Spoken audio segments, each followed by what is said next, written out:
چرچا کرنے جا رہے ہیں وہ ہے concept of God in all religions, یعنی مذاہب عالم میں خدا کا تصور۔ آڈینس، سننے کی بات یہ ہے کہ انسان ایک طویل دور سے یہ سمجھنے اور سوچنے میں لگا ہوا ہے کہ آخر اس کی تخلیق کیوں ہوئی ہے، اسے پیدا کرنے والا کون ہے، کتنے ہیں، کہاں ہے، کیسے ہے۔ اسی طرح کے تمام سوالات و جوابات کے مجموعے اور ان کے نتائج کے نام ہی مذہب ہے، اور ہر مذہب میں خدا سے متعلق یہ بنیادی تصور رکھا جاتا ہے کہ انسان خدا کے تصور کو اپنے ذہن میں ہر وقت رکھے۔ اسی لیے ہر مذہب میں خدا کے تصور کو لے کر الگ الگ نظریات پائے جاتے ہیں۔ خدا کے تصور کو دیکھتے ہوئے ہر مذہب میں الگ الگ طریقے سے بیانات کیے جاتے ہیں، لیکن ایک عام انسان اس وقت الجھتا رہ جاتا ہے جب اس کے سامنے مختلف مذاہب و نظریات کے نمائندے الگ الگ طریقے سے تصورات کو بیان کرتے ہیں۔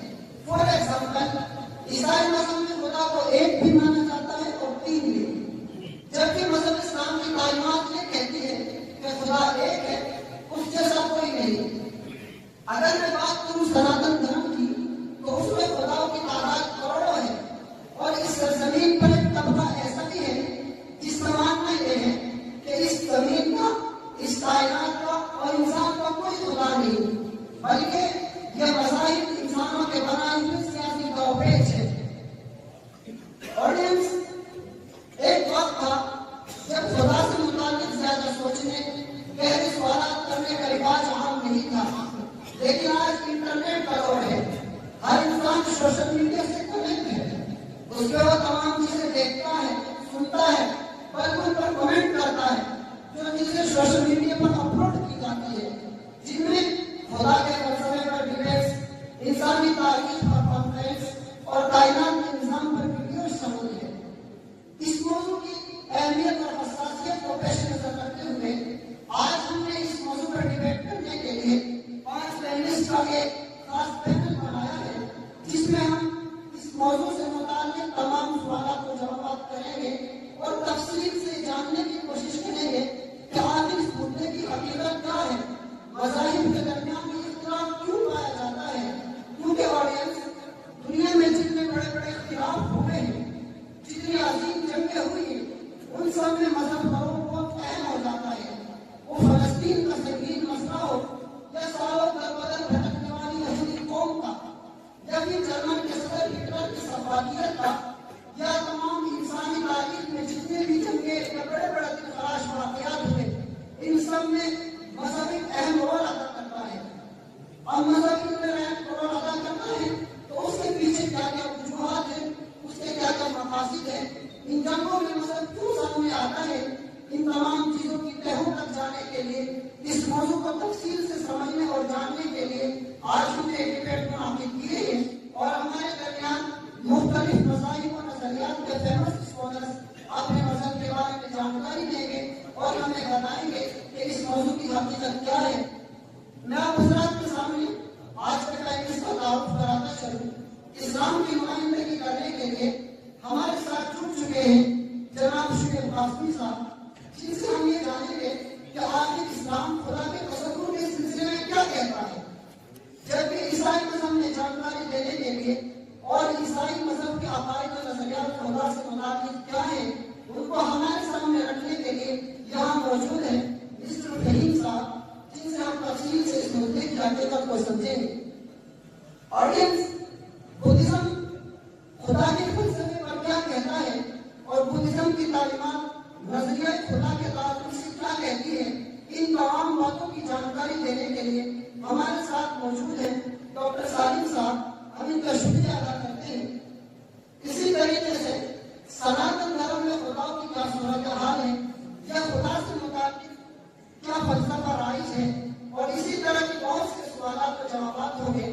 ہمارے ساتھ موجود ہیں فہیم صاحب، ان سے ہم یہ جانیں گے کہ سناتن دھرم میں خدا کا کیا تصور پایا جاتا ہے، جبکہ ملحدین کے نظریے کی ترجمانی کرنے کے لیے ہمارے ساتھ موجود ہیں پروفیسر عبدالقدوس صاحب، تھینک یو سر، جو ہمیں ملحدین کے نظریات، ان کے خدا سے متعلق تصورات کے بارے میں ہمیں بتائیں گے۔ اور یہ بتائیں کہ آپ اس مدعے کو لے کر جو ملحدین کی آراء ان کے نظریات اور افکار کیا کہتے ہیں.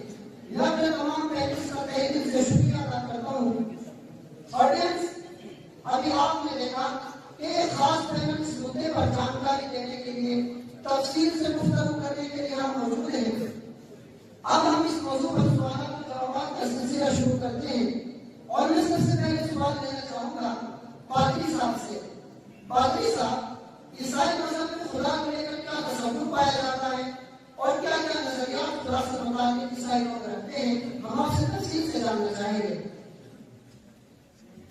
سب سے پہلے میں آپ کی آڈینس کا بہت بہت شکر گزار ہوں کہ آپ اس خوبصورت ڈیبیٹ میں ایک hot topic concept of God in world religions پر ڈیبیٹ کرنے کے لیے ایز اے کرسچن اسکالر ایک دانشور تبلیغ کی موجودگی میں انوائٹ کیا. جیسا کہ سر آپ نے کوشچن کیا ہے کہ آپ کے یہاں خدا کا کیا کانسیپٹ اور تصور ہے، تو سر جہاں تک خدا کے کانسیپٹ اور تصور کا تعلق ہے تو جناب مسیح کے پیروکار بھی خدا کو انہی صفات کے ساتھ ایکسپٹ اور تسلیم کرتے ہیں جو دیگر ریلیجنس اور مذاہب کے ماننے والوں کے یہاں ہے. لیکن جناب مسیح کے فالوورز یہ بھی مانتے ہیں کہ خدا اقانیم ثلاثہ پرسن سے بڑھ کر ہے، یعنی گاڈ کا فادر، گاڈ کا سن، گاڈ کا ہولی اسپرٹ. اسی عقیدے کو ٹرینٹی یعنی عقیدہ تثلیث کہا جاتا ہے. لیکن جناب یسوع مسیح کے منکرین کا یہ بھی عقیدہ ہے کہ father is God, son is God, holy spirit is God. لیکن ان تینوں کو ملا کر خدا تین نہیں ہے بلکہ ایک ہے، بس یہ نومینل ڈفرنس یعنی محض ایک اعتباری فرق ہے. فار ایگزامپل، انسان کا مائنڈ اس کے پاس علم کا ایک آلہ ہے.